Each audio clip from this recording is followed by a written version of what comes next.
vamos a dar la palabra a los auxiliares fiscales que la van a interrogar sobre hechos en su conocimiento. ¿Bien? Por favor. Buenos días, Patricia. Mi nombre es Agustín Panela, de la Fiscalía de Derechos Humanos. Le quería... Buenos días. Buenos días. En primer lugar, gracias por venir a brindar su testimonio. Le quería preguntar en primer lugar el nombre y apellido de su padre. Héctor Ricardo Iramain. ¿Tuvo conocimiento de que su padre o algún otro miembro de su familia haya sido víctima de algún delito durante la última dictadura cívico-militar? Perdón, no le escuché bien. Si tuvo conocimiento de que su padre o algún otro miembro de su familia haya sido víctima de algún delito durante la última dictadura cívico-militar. Mi papá fue secuestrado en la última dictadura. ¿Puede relatarnos lo que pudo saber? Yo estuve presente en el momento que a mi papá lo vinieron a secuestrar, el día 28 de enero de 1978.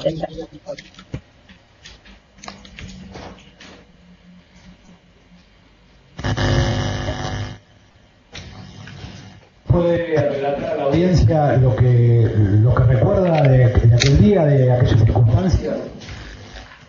Sí, ese día, aproximadamente a la 1 del mediodía, tocaron timbre en nuestro domicilio en la calle 25 de Mayo 129 en Morón, y cuando yo iba a bajar a abrir la puerta, ingresaban 9 hombres armados en busca de mi padre, que no se encontraba en el domicilio.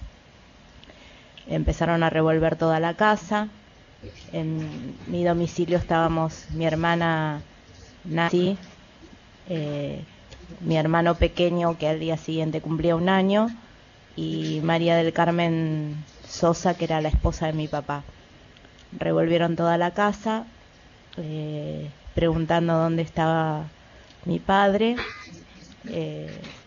La esposa de mi papá le dijo que él se encontraba en el negocio que tenía, tenía un pequeño comercio en un barrio del kilómetro 35 de la ruta 3.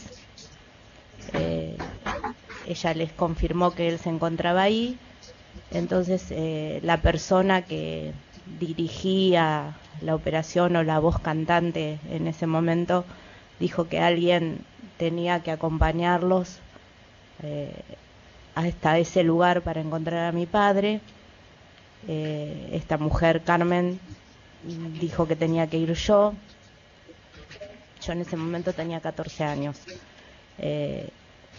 No sé de dónde saqué fuerzas en ese momento, y dije que yo no iba. Y ahí traté de proteger a mi hermana, y entonces ella dijo que iba ella. Este hombre, el que dirigía a todos, se fue con Carmen a buscar a mi papá, y en el domicilio, con mi hermana Nancy y mi hermano pequeño, se quedaron 2 hombres con nosotras, que nos hicieron mirar por la ventana para que viéramos que de la vereda de enfrente había otros hombres armados vigilando nuestro domicilio.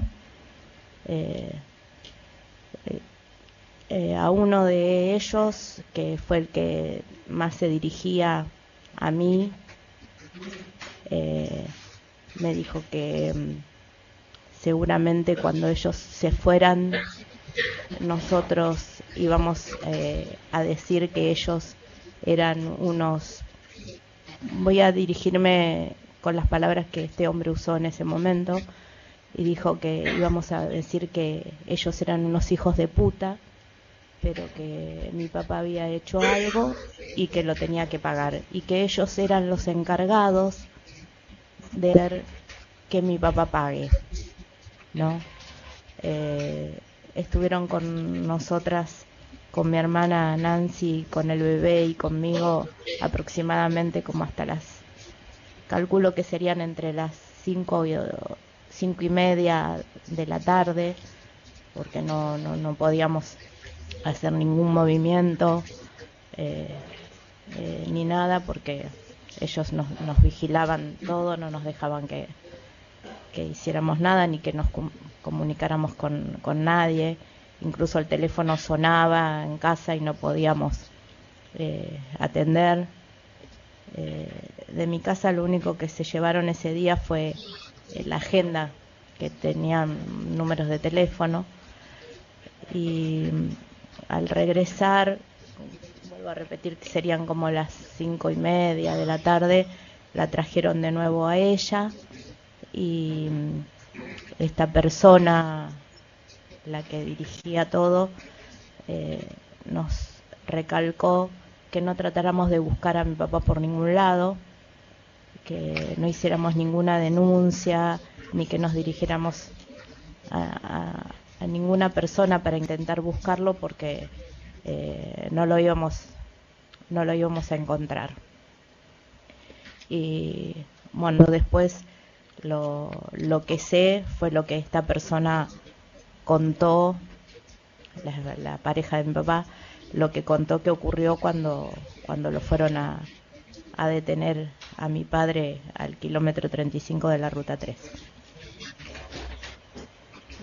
Hasta ahora lo que yo dije fue lo que me consta. El resto es lo que comentó esta señora y otro muchacho que estuvo presente en el momento que detuvieron a mi padre.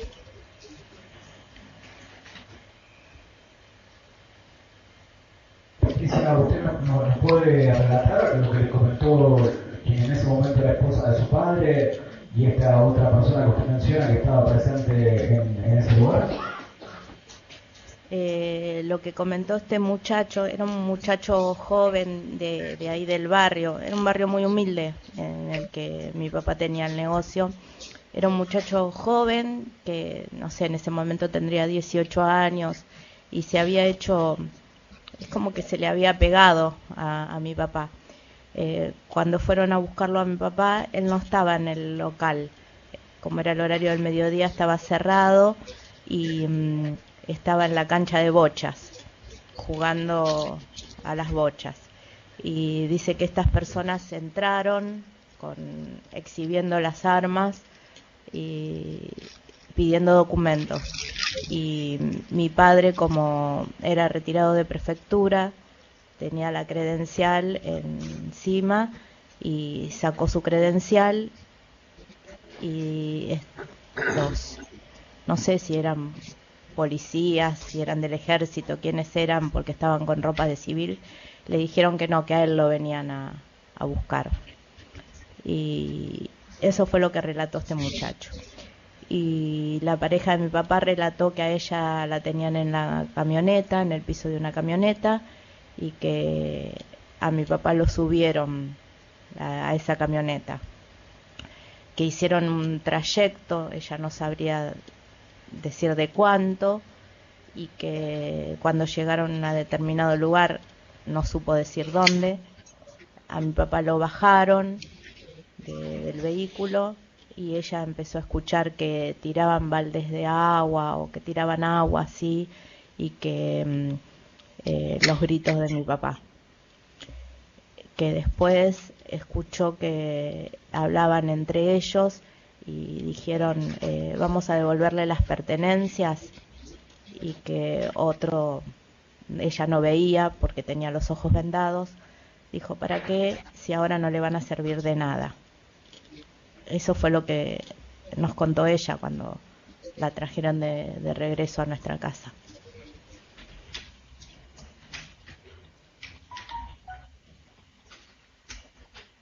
Usted, de estas 9 personas que pudo, que relató que ingresaron a su domicilio, ¿de alguno de ellos podría dar alguna característica fisonómica, además de cómo estaban vestidos, que ya lo dijo, y el rol que ocupaba cada uno? Mencionó a dos, por unos, a uno que el que llevaba la voz cantante y otro que era el que más diálogo tuvo con usted, pero ¿Podría describir a estas personas? Sí, al que llevaba la voz cantante, que era como el que dirigía, no sé cómo decir, si el procedimiento, la operación, no sé qué calificativo darle, el secuestro, no sé. Estaba vestido de pantalón y camisa negra y era una persona estilo alemana, rubio, de cabello muy finito y con anteojos así redonditos, muy finitos. Y el que quedó con nosotros era más morochón, de piel trigueña, calculo, más grandote, de pelo oscuro, y ese estaba vestido con un jean así de flecado, una camisa blanca, y recuerdo perfectamente que tenía una cadena de plata gruesa. Eh, Ese calculo que tendría 35 años, y el otro, el rubio, le calculo 40 aproximadamente. Del resto, la verdad, eran 9, pero del resto, la verdad, no recuerdo nada, porque los que se dirigieron a nosotros fueron ellos dos. Fue viernes, sí. Bien. ¿Usted en algún momento en estos años pudo saber si algún otro miembro de su familia con anterioridad al secuestro de su padre había sido secuestrado? Sí, antes de llevarse a mi papá, fueron en busca de mis abuelos, eh, de mi abuelo Ramón y mi abuela Margarita, que eran los padres de mi papá, eh, hasta que encontraron, los tuvieron detenidos a ellos, hasta que dieron con mi papá. Y después los liberaron en un descampado el día que encontraron a mi papá. Primero mis abuelos le habían dado otra dirección, la casa anterior en la que nosotros vivíamos en Morón.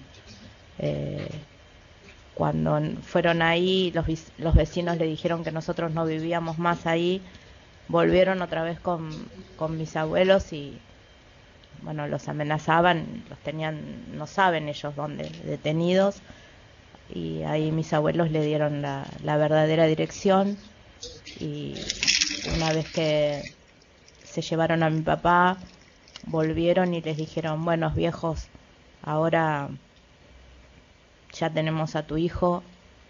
Los, los liberaron en un descampado. Eso es lo que eh, me contó mi abuela.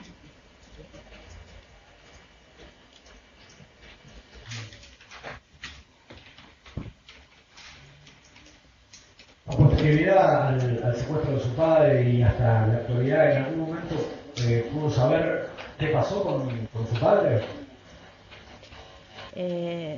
Mi búsqueda nunca cesó. De hecho, cuando yo me casé, que tenía 20 años, tuve que hacer la venia por el juez para poder casarme, y siempre busqué, y siempre pensando que mi papá estaba con vida. Siempre iba por la calle y pensaba que en algún momento se iba a dar vuelta y él iba a ser él el que iba caminando delante mío. Hasta que hace aproximadamente 11 años, calculo, o 12, a través de la Secretaría de Derechos Humanos, pude comunicarme vía mail con la señora Adriana Chamorro,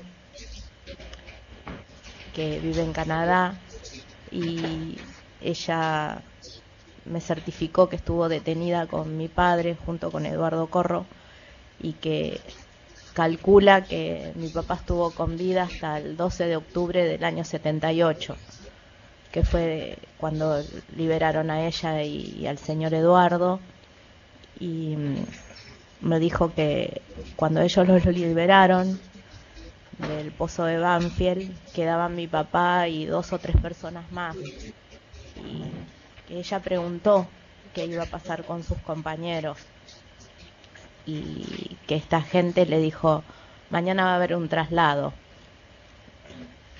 Y ella me contó que sabían muy bien qué significaba eso de los traslados, que era cuando los asesinaban. Así que a partir de ahí, en cierta forma, pude saber que mi papá estuvo con vida hasta el 12 de octubre del 78.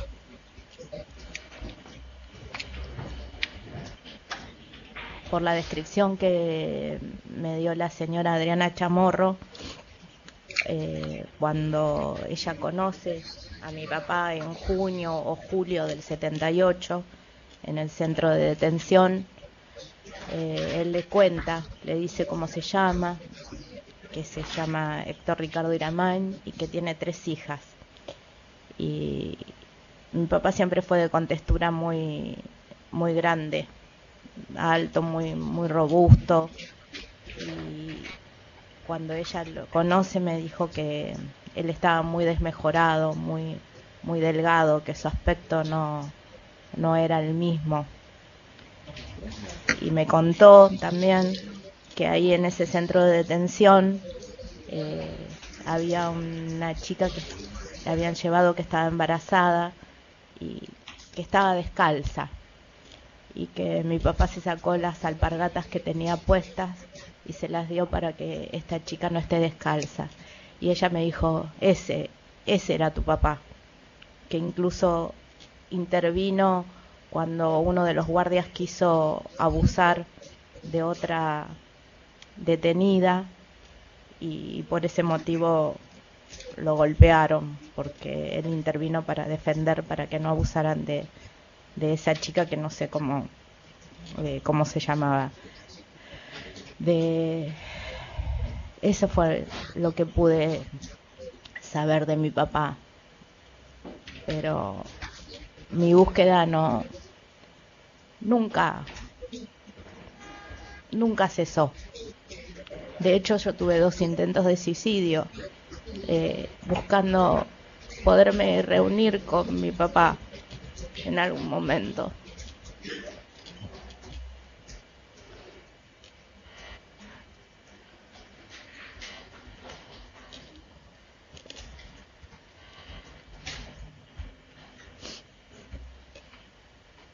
Patricia, ¿se encuentra bien? ¿Quiere Sí. que tengamos un momento? No, puedo seguir.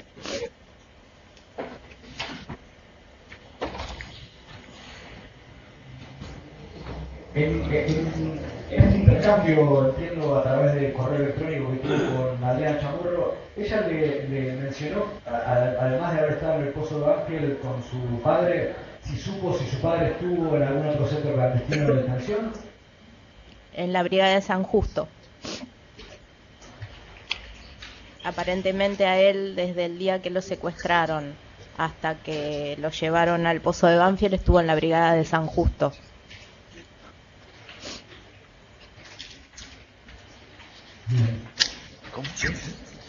La señora Chamorro le llegó a comentar quién era la persona a la que su padre le dio las alpargatas. Perdón, no lo entendí. Si la señora Chamorro le comentó en este intercambio el nombre de la persona a la cual su padre le dio esas alpargatas que eran de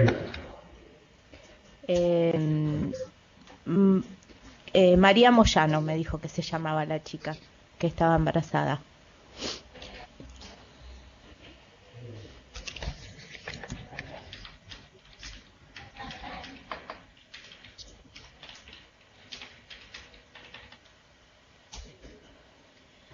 Patricia, ¿nos puede contar a qué se dedicaba su padre?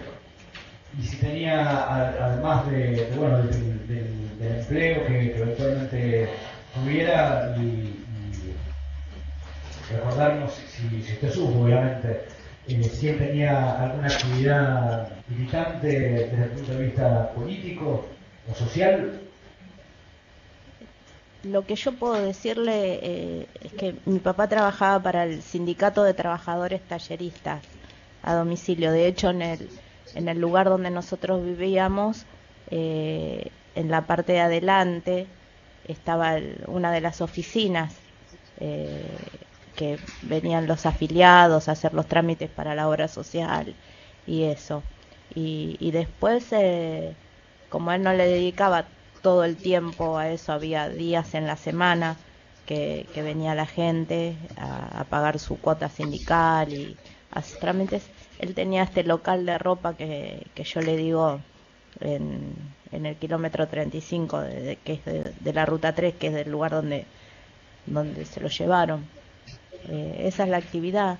Él se iba a la mañana de casa, ahí al kilómetro 35, y regresaba a la noche, que estaba ahí. Y después había, no sé, 2 o 3 veces por semana que atendía a la gente que venía del sindicato, a asociados, como cualquiera de nosotros podemos asociarnos a una obra social o eso es lo que a mí me consta. Bien. ¿Cómo lo recuerda a su padre? ¿Cómo lo recuerdo? Le puedo decir que recuerdo la ropa que tenía puesta ese día cuando se fue a trabajar y nunca más volvió. Lo recuerdo como un buen padre, como un padre que trató de darnos, dentro de lo que podía, lo mejor. Nosotros no teníamos lujos, teníamos una vida común, de hecho no teníamos ni casa propia, nada. Y lo que tengo mucho son los recuerdos de la gente que me decía cómo lo recuerda a mi papá, ¿no?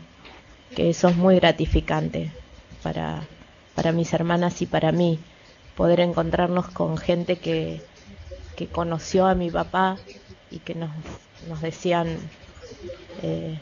tu viejo era así, tu viejo era un gran tipo, tu viejo era un amigo de fierro. Muchas veces le escribí cosas a mi papá, pensando que en algún momento, de alguna manera, él se iba a enterar de lo que pasó con nosotras después de ese 28 de enero, ¿no? Nunca quise que se borrara el recuerdo de mi papá. De hecho, yo tengo un hijo que va a cumplir 22 años en julio, y yo tenía una cesárea programada, y esa cesárea estaba programada para el día del cumpleaños de mi papá. Y por razones de que mi embarazo no fue del todo bueno, tuvo que nacer el 10 de julio y no el 16, como era el de cumpleaños de mi papá.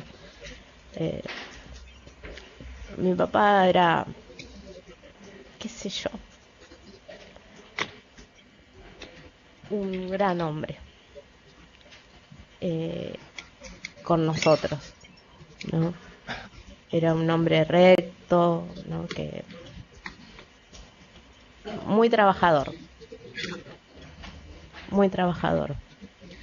¿no? Y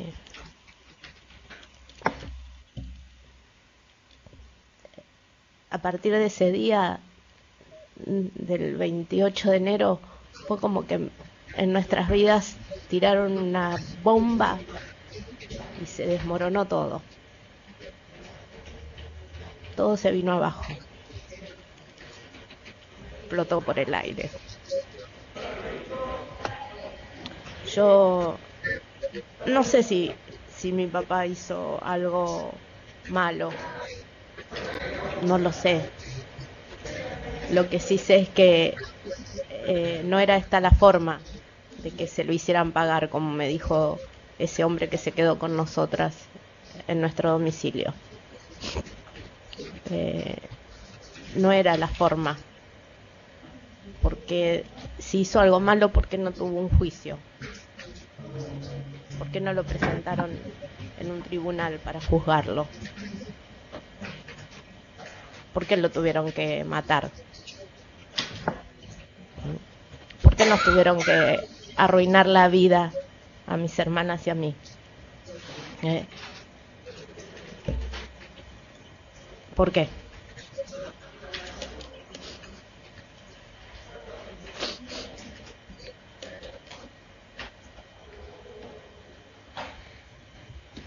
Patricia, usted al comienzo de la declaración describió a estas personas que pudo reconocer que ingresaron violentando su domicilio.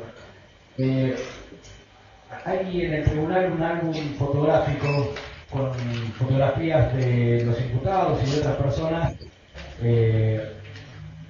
Son fotografías de la época, de un poco después. Yo quería preguntarle si usted está dispuesta a hacer a ver ese álbum y eventualmente decirle al tribunal si reconoce a alguna de las personas. Sí, estoy dispuesta. Bien. Señor presidente, yo no tengo más preguntas. Sé que el reconocimiento en las partes pregunten y luego... Sí, mejor es agotamos las preguntas y luego se procede teniendo en cuenta que se envió el álbum para que ya pueda tenerlo eventualmente. Sí. ¿Preguntas? Para aclaratoria nada más. Sí, sí.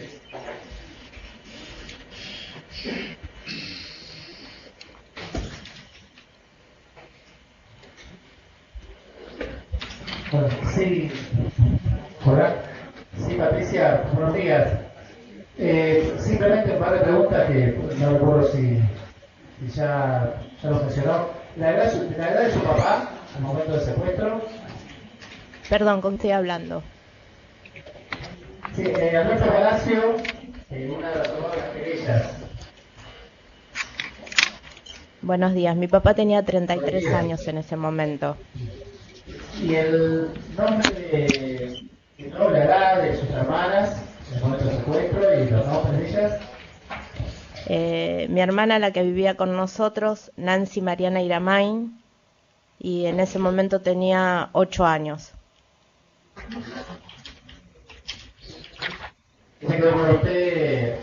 Y después tenía a mi hermana Betiana Verónica Iramain, de 2 años, que ella vivía con mi mamá.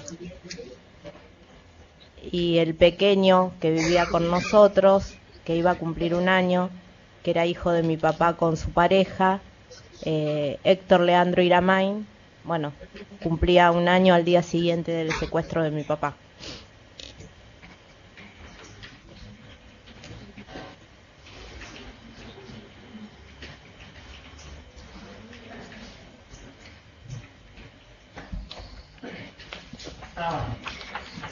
Bien. ¿Alguna otra que desea formular preguntas? ¿Las defensas?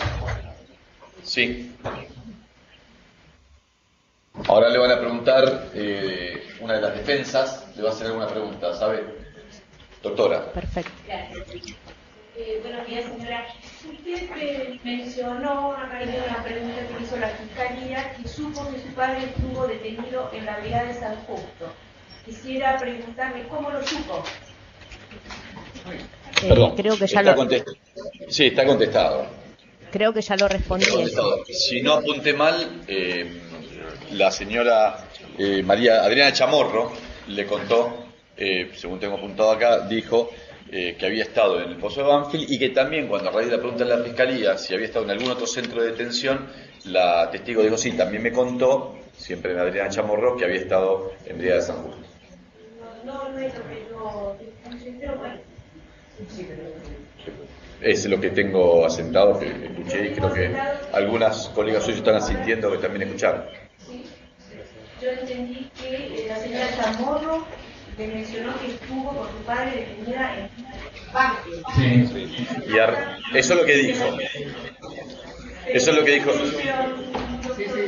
A ver, doctora, mire, es lo que tengo asentado y coincidimos con todos, porque además la única fuente de conocimiento que ella individualizó dentro de la situación de detención es Adrián Chamorro, y en la pregunta de la Fiscalía fue concreta, es si esta persona le dijo que estuvo si estuvo en algún otro lugar de detención, y esa única fuente, que es Adrián Chamorro, le dijo estuvo en Brigada de San Justo.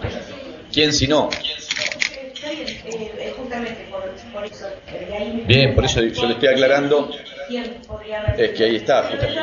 A mí me quedó claro que todos tenemos en todo lo mismo y no es por cercenarle la palabra, es para siempre devolver sobre un punto que está zanjado. Simplemente corregir el audio. Tal cual. Tal cual. Otra pregunta, señora, mencionó que la esposa de su padre hizo referencia a que lo llevaron en una camioneta. ¿Le describió la camioneta? Sí, describió la camioneta, que era en la misma camioneta que la trasladaron a ella, que era una camioneta verde del color militar, tipo furgón, y que a ella la tenían en la parte de atrás en el piso, y que a mi padre lo subieron a ese mismo vehículo. No me consta, fue lo que me dijo esta mujer, la pareja de mi papá. Y por último, señora, ese muchacho joven que presenció la detención de su padre, ¿cuál es el nombre? ¿Conoce sus datos? No, verdaderamente no, porque le tenía un apodo, le decían el Colo, porque era así pelirrojo, todo coloradito. No, verdaderamente no puedo decir el nombre porque no lo sé. Gracias. No. Sí, doctor.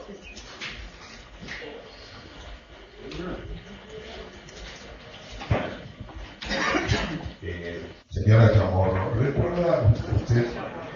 No. Iramain.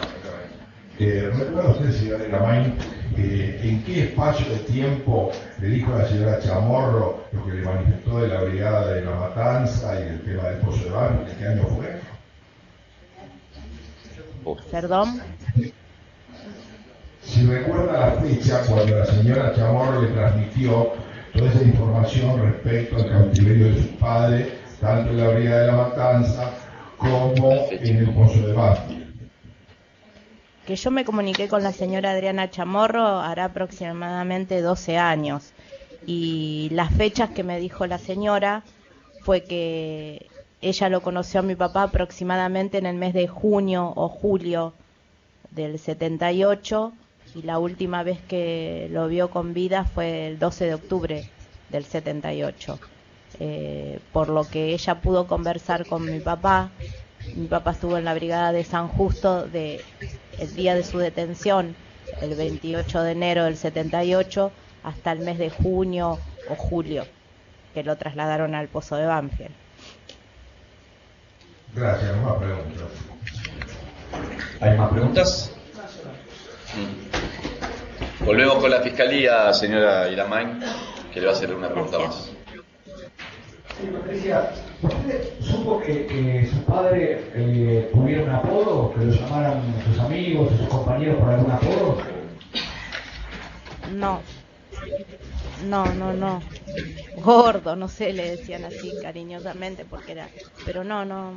La verdad no supe de ningún apodo. Doctora.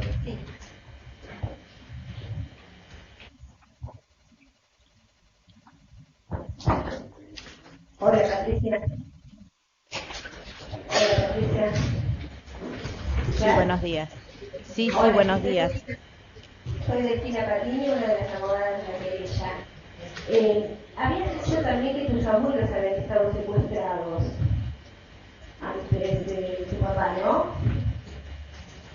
Así es. ¿Y sabés dónde estuvieron? No, es que ellos no supieron a qué lugar los llevaron, porque los llevaron con los ojos vendados.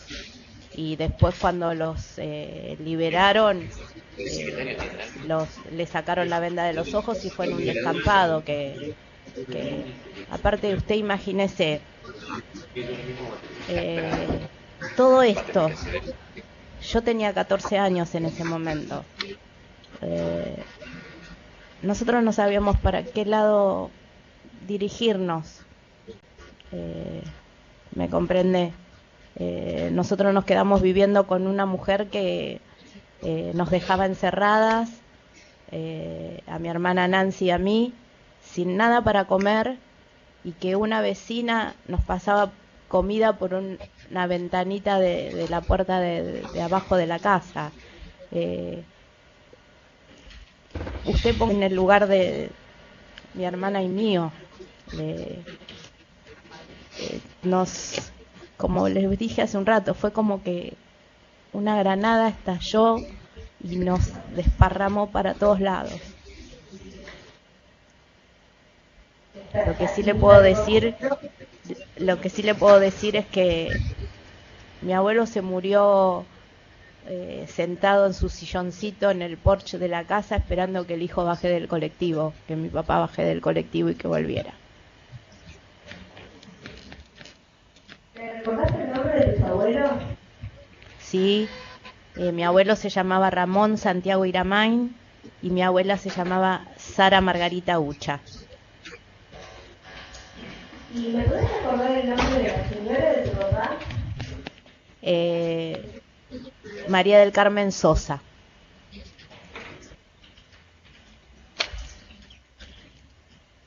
No te acuerdas. Bueno.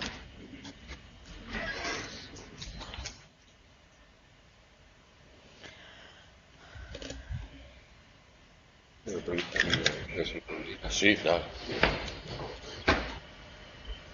Señora, ¿me escucha?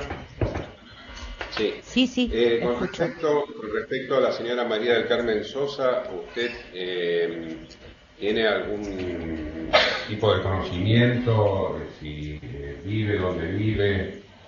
¿Tiene algún tipo de... Hace como 11 años también, más o menos, la encontramos, la buscamos con mi hermana Nancy, porque fue a través de de la Oficina de los Derechos Humanos que supimos que mi hermano había fallecido, hermano que ella nunca dejó que tenga contacto con nosotras, y la encontramos por un vago recuerdo que yo tenía de donde era que ella vivía, que con la madre, con su familia, que era cerca de ahí del kilómetro 35 de la ruta 3. No sabría decirle exactamente la dirección porque no la recuerdo, porque ese día anduvimos medio día buscando hasta que llegamos y estábamos en un almacén preguntando por ella y justo entró ella a comprar. Ella formó otra familia y bueno, así ella ese día nos llevó hasta donde estaba enterrado mi hermano, mi medio hermano, y lo que sí nosotros le dijimos que estábamos haciendo averiguaciones, que seguíamos buscando a mi papá, y ella nos pidió, nos recalcó que no la nombráramos a ella en ningún momento, que si alguna vez declarábamos que no la nombráramos. ¿Y usted tiene conocimiento de la edad que podría tener esta señora aproximadamente? Y en el momento que se llevaron a mi papá, calculo que ella tenía 25 años, más o menos. Era mucho más joven que mi papá. Mi papá tenía 33 en el 78, ella tendría 25, calculo.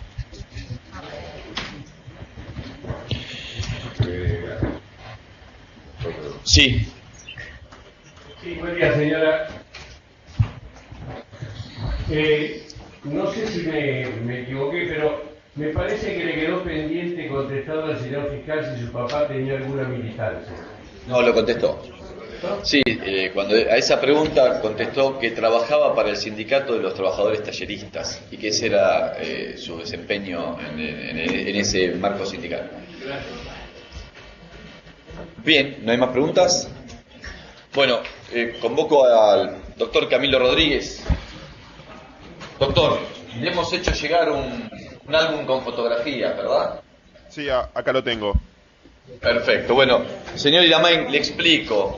Había cuenta de su afirmación en torno a que pudo dar detalles o una descripción física de dos personas al menos, de las que llegaron a su casa aquel día. Le vamos a mostrar un álbum que tiene fotos que son de la época, de personas de esa época para ver si usted, a medida que le van pasando, mírela tranquila, reconoce alguna o le parece que alguna de esas fotos obedece a esos parámetros, se parece a estas personas que usted describió. Aquel con aspecto alemán y el otro morocho más grandote que dijo en su declaración. Así que si usted le parece que alguna de esas fotografías se condice con esa descripción, se la marca al secretario y el secretario toma nota del número de la fotografía para después informarlo al tribunal. ¿Correcto? Bueno, mírelas tranquilas.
No, ninguno de estas personas reconozco. Bueno, muy bien. ¿Alguna pregunta? ¿Ninguna? Bien. Señora Elsa Patricia Lamain, su testimonio ha terminado, así que le agradecemos mucho que su comparecencia a ese tribunal y que nos haya dado justamente su testimonio. Así que, bueno, queda liberada.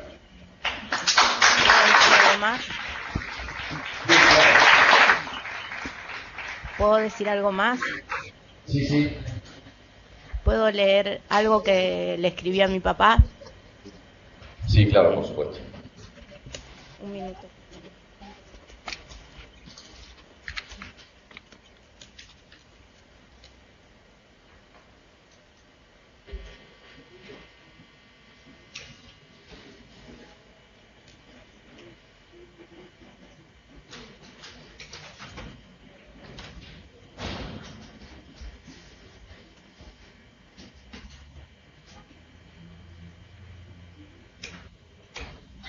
Esto yo se lo escribí a mi papá el día que iba a cumplir 70 años.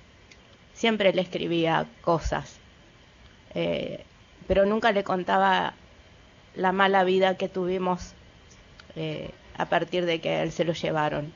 Nunca le conté cosas feas, nunca le conté que pasamos hambre, que anduvimos deambulando de un lado para el otro. Nunca le conté que mi hermana pequeña vivió en la casa de una abuela donde las ratas le andaban alrededor. Nunca le conté que tuvimos que soportar las humillaciones por vivir en casas prestadas,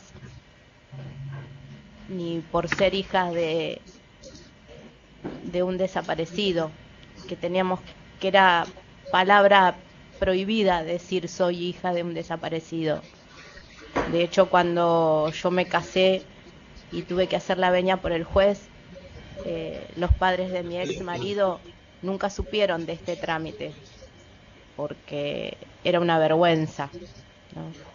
Nunca le conté que 2 veces intenté suicidarme para encontrarme con él, ¿no?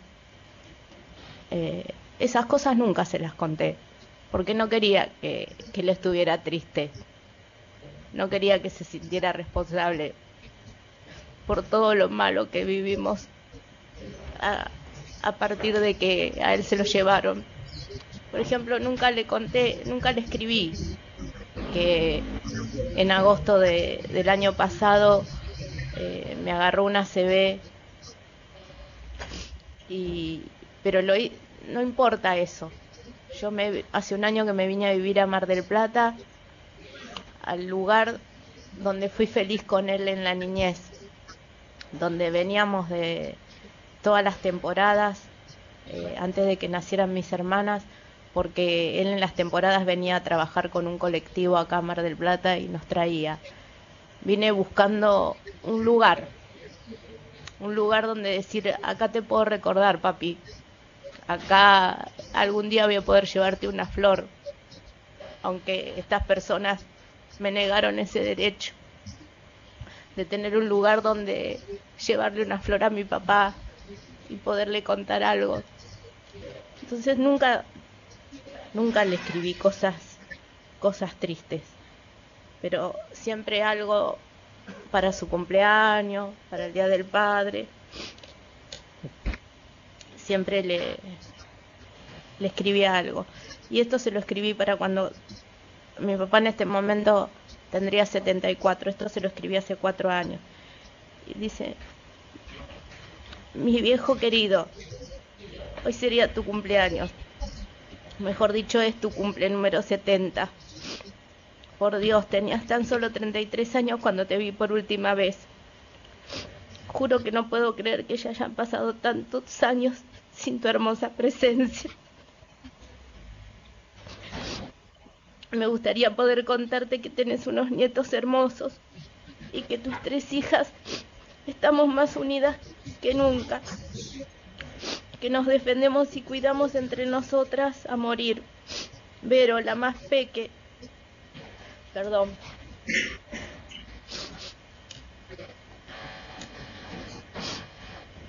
la más peque se convirtió en una leona como madre. Es tu retrato. No podrías creer lo igual que a vos que es papá. Si hay algo de lo cual nos sentimos orgullosas es de llevar tu apellido y tu sangre, de saber que no fuiste uno más. Fuiste un gran hombre, un luchador, un excelente amigo de tus amigos, un gran compañero de lucha de tus compañeros y por sobre todas las cosas, un hombre con códigos, hasta las últimas consecuencias. Ese fue mi papá.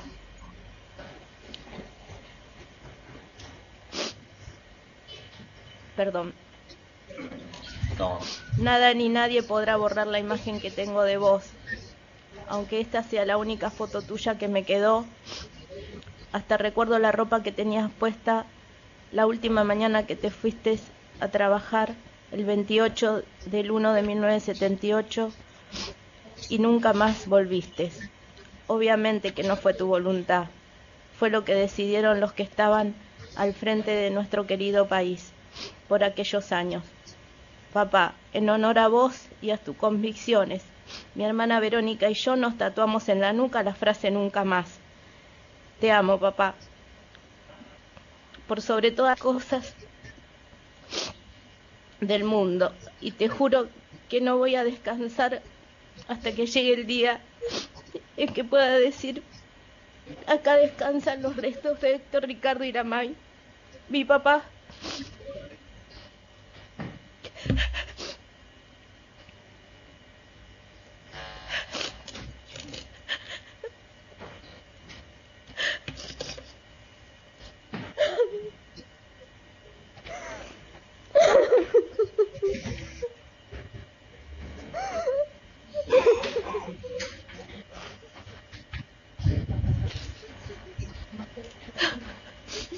No. Espera.